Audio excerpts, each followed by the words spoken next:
Hello, my dear friends. How are you? I hope you all are fine. Welcome to my channel Law Scholars and Legal Issues.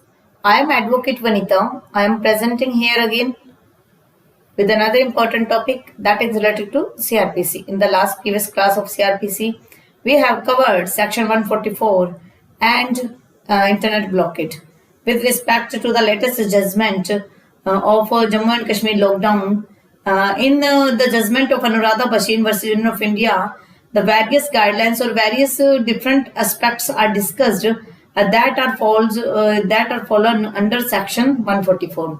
जैसे कि 144 में अगर आपने power का use किया, miss use किया, उसका डिस्कशन उसमें किया था कि किस प्रकार से हम रूल को फॉलो करके जो है 144 को लगाएंगे, और अगर इंटरनेट ब्लॉकेड किया गया है तो क्या उसको किया जाना चाहिए 144 के तहत, वो सारा कुछ हमने डिस्कस कर लिया था. आज हम डिस्कस कर रहे हैं नेक्स्ट चैप्टर 10 का next D part. This is the last part of this chapter. इसमें ज्यादा डिटेल में कुछ पढ़ने की जरूरत नहीं है, बस एक बार मुश्किल से ये 10 मिनट का वीडियो होगा, मैं एक बार आपको कंसेप्ट बता देती हूँ इसमें एक्चुअली है क्या.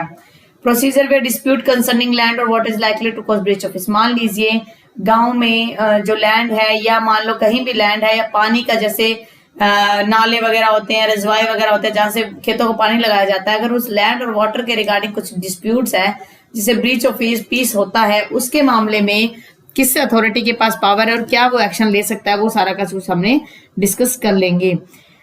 Whenever एक्चुअल में ये जो इमूवेबल प्रॉपर्टी के रिगार्डिंग जब कंसेप्ट डिस्कस करते हैं तो इसमें जो भी क्लेम कर रहा है, जो भी एग्जीक्यूटिव मजिस्ट्रेट के पास आ रहा है, तो वो व्यक्ति एक्चुअल पोजीशन में होना चाहिए, उसके पास एक्चुअल पोजीशन होना चाहिए उस प्रॉपर्टी का. Whenever EM, यहाँ पर EM है, satisfy from report of police officer की रिपोर्ट से सेटिस्फाई हो जाता है, और अपन अदर इन्फॉर्मेशन या किसी दूसरी इन्फॉर्मेशन से that dispute likely to cause a breach of peace exist concerning any land और वाटर और बाउंड्री, कि एक विवाद शुरू होने जा रहा है या हो सकता है किस किस के पर्पज से, एनी लैंड वाटर और बाउंड्री के हिसाब से. देयरफॉर उसके बाद क्या करेगा, EM क्या करेगा वहां पर, with in this local jurisdiction he shell make an order make कर देगा राइटिंग में, और ग्राउंड को भी लिखेगा अगर वो सेटिस्फाई हो जाता है कि किस ग्राउंड पर वो ये ऑर्डर दे रहा है. Requiring the parties concerning suggest to attend इस कोर्ट. उसके बाद कहता है कि जो EM होता है उनकी भी तो कोर्ट होती है, एग्जीक्यूटिव मजिस्ट्रेट को बोला गया तो इनकी कोर्ट होती है, तो उस कोर्ट में पेश होने के लिए उन्हें टाइम दिया जाता है, तो खुद आ जाइए या वकील के थ्रू आ जाइए. ऑन स्पेसिफाइड डेट, एक डेट फिक्स होती है, टाइम फिक्स होता है. And to put in written statement of their respective, उनकी को कहा जाता है कि आप जो है जवाब दवा पेश कीजिए जो आपके खिलाफ कंप्लेंट है उससे रिलेटेड. और कह रहा है कि statement of their respective claim as respect the fact of actual possession होना चाहिए डिस्प्यूट के रिगार्डिंग. कहने का मतलब है जहां गांव में किसी प्रॉपर्टी की बाउंड्री को लेकर, या किसी प्रॉपर्टी को लेकर, किसी लैंड को लेकर, किसी वाटर से रिलेटेड कोई बाउंड्री को लेकर अगर कोई विवाद होता है और लग रहा है कि विवाद हो सकता है, तो उस टाइम में EM जो है एक ऑर्डर पास कर सकता है. फिर कह रहा है for the purpose of this section expression land और वाटर का मतलब कोई बिल्डिंग हो सकती है, मार्केट हो सकती है, fisheries, crop, other produce of land हो सकता है, रेंट और प्रॉफिट हो सकते हैं. A copy of the order shall be served in the manner provided by this code for the service of the summon. सम्मन के पेश किए सम्मन भेजे जाएंगे पर्सन को, और मजिस्ट्रेट जो डायरेक्ट करेगा कि at least 1 copy shall be published by affix some conspicuous part. एक तो मान लो उन्हें सम्मन वैसे भेज दिया जाए पर्सनली, उसके बाद किसी कॉन्स्पिकियस पार्ट पर, जैसे कि पंचायत घर है या गांव का एरिया पंचायत घर है, या मान लो कोई ऐसी जगह है जहां पर वो व्यक्ति जिसके अगेंस्ट नोटिस गया है तो वो उसको अच्छे से समझ पाए. फिर कहता है the magistrate shall then without reference to the merit of the claim of the parties right to possess the subject or pursue the statement to put in here the party. क्या करेगा, पार्टी को सुनेगा, receive all evidence को collect करेगा, और produce by them जो उनके द्वारा दी गई, और उसको फर्दर एविडेंस की डिमांड भी कर सकता है if any anything necessary, and if possible decide भी कर सकता है कि whether any and which of the parties was at the date of the order, जो उनके पास पोजेशन था वो ये भी डिसाइड कर सकता है. कौन कर सकता है, EM कर सकता है. Provided that it appears to magistrate that any party has been forcibly wrongfully disposed.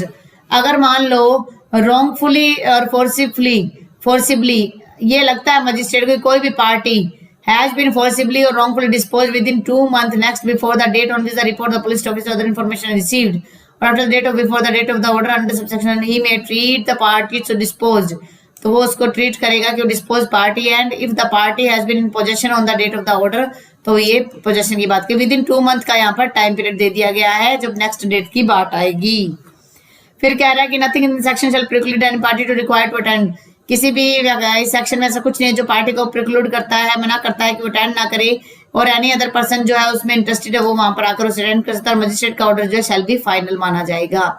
ये मजिस्ट्रेट ये डिसाइड करता है कि one of the parties was should under the proviso. फिर यही बात रहती है कि डिसाइड करेगा कि अगर मान लो जो भी ये डिक्लेयर कर देता है कि जिसके पास एंटाइटलमेंट है, पोजीशन है, होना चाहिए उसका प्रॉपर्टी, उस हिसाब से वो डिसाइड कर सकता है। The order made under this section shall be served.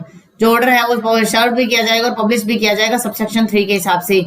When any party such proceeding magistrate में कोज, अगर पार्टी को लगता है कि मजिस्ट्रेट को लगता है कि द लीगल रिप्रेजेंटेटिव है, कोई व्यक्ति की डेथ हो चुकी है, उसके बाद उसका एलआर जो आकर पार्टी बन सकता है। तो ज्यादा कुछ डिटेल में नहीं, आप इसे पढ़ना चाहे तो आप अपने हिसाब से पढ़ सकते हो। द मजिस्ट्रेट में इफ थिंक फिट, मजिस्ट्रेट को लगता है कि at any stage of the proceeding, किसी भी स्टेज पर, on the application of either party, किसी भी पार्टी के एप्लीकेशन से समन इश्यू कर सकता है जिससे कि विटनेसेस को बुलाया जा सके।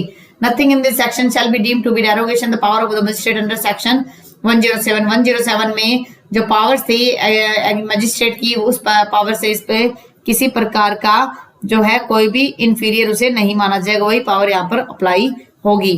तो ये बात हो रही थी 145 की कि अगर प्रॉपर्टी के रिगार्डिंग कोई डिस्प्यूट अराइज हो रहा है तो क्या किस अथॉरिटी के पास क्या पावर है। अब है 146 में 145 की भी आएगा और उसके आगे अब क्या करेगा, power to attach subject to dispute and to appoint receiver, कि जिस प्रॉपर्टी में का डिस्प्यूट चल रहा है तो उसके रिगार्डिंग जो मजिस्ट्रेट है वो किसी भी टाइम भी क्या कर सकता है, उसकी प्रॉपर्टी जो है उसको अटैच कर सकता है और रिसीवर भी वो अपॉइंट कर सकता है। तो इसमें ज्यादा कुछ नहीं है, इसको आप पढ़ना चाहे पढ़ सकते हो। नॉर्मली एक रिसीवर अपॉइंट किया जाएगा तो सीपीसी के प्रोविजन जो है वो यहाँ पर लागू होंगे।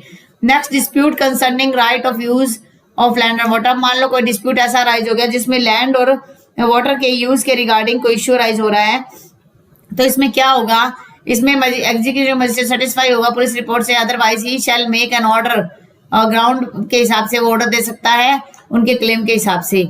उसके बाद मजिस्ट्रेट क्या करेगा, वो देखेगा इसमें जब वो क्लेम की बात कर रहा है ऑर्डर देगा तो उसके बाद एक रिटन स्टेटमेंट भी इसमें सामने वाली पार्टी के द्वारा क्लेम के लिए दी जाएगी।